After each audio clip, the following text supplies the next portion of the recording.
Ассалаумағалейкум достар, бауырлар. Мен бүгін мұны қолымдағы аспап жайлы айтқым келіп отыр, кішкене ақпарат бере кетейін деп отырмын сіздерге. Бұл аспаптың аты баян, қазақшасы сырнай.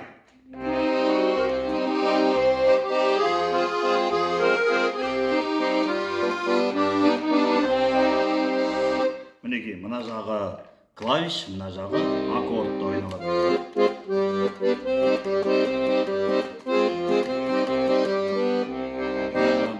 Баянның бір ерекшелігі, мысалы домбыра болсын, гитара болсын, аспапта ойнаған кезде екі қолмен бірдей ойнайсың ғой.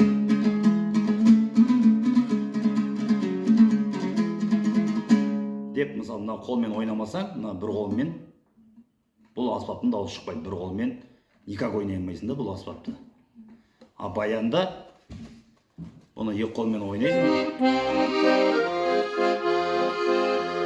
Ойнап келе жатып, мына қолды жібере салып, мына жағымен ойнай берсең болады мысалы.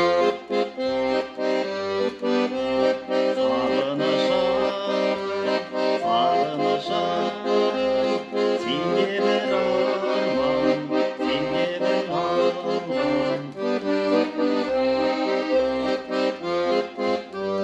Мен бірдеңе жазып отырасың дегенде. Міне, осы сырнайдың, баянның бір ерекшелігі осындай. Бір қолмен де ойнай берсең болады. Өткенде бір кафеде бір жерде осы баянды тартып отырсам, бір жігіт жаныма келіп айтады, мына флешка салына ма, сонда қалай шығады, дауысы қалай шығады дейді да. Мынандай колонка деп ойлап отыр едім, любой бір флешканы салып музыка шығара беруге болады деп.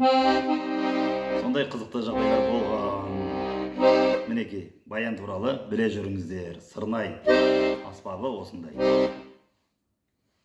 Өшпей қалды.